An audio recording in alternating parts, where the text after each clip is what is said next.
شاہ ولی اللہ رحمہ اللہ نے الفوز الکبیر میں ذکر کیا ہے وَبِالْجُمْلَةِ فَإِنْ شِئْتَ أَنْ تَرَى نَمُوذَجَ الْيَهُودِ فَانْظُرْ إِلَىٰ عُلَمَاءِ السُّوءِ مِنَ الَّذِينَ يَطْلُبُونَ الدُّنْيَا وَقَدْ اعْتَادُوا تَقْلِيدَ السَّلَفِ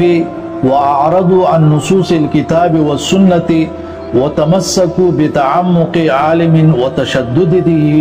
وتشدده واستحسانه فأعرضوا عن كلام الشارع المعصوم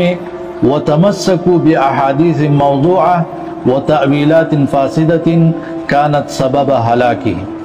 اگر تم چاہو کہ یہود کا نمونہ دیکھو تو ان علماء سو کو دیکھ لو جو دنیا طلب کر رہے ہیں اور پہلے لوگوں کی تقلید کے عادی ہو چکے ہیں،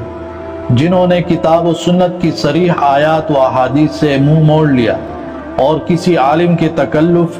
اس کے تشدد اور اس کے استحسان کو مضبوطی سے پکڑ لیا ہے۔ چنانچہ انہوں نے معصوم پیغمبر صلی اللہ علیہ وسلم کے کلام سے منہ موڑ لیا اور من گھڑت احادیث اور فاسد تعویلات سے چمٹ گئے جو ان کی ہلاکت کا باعث بن گئی۔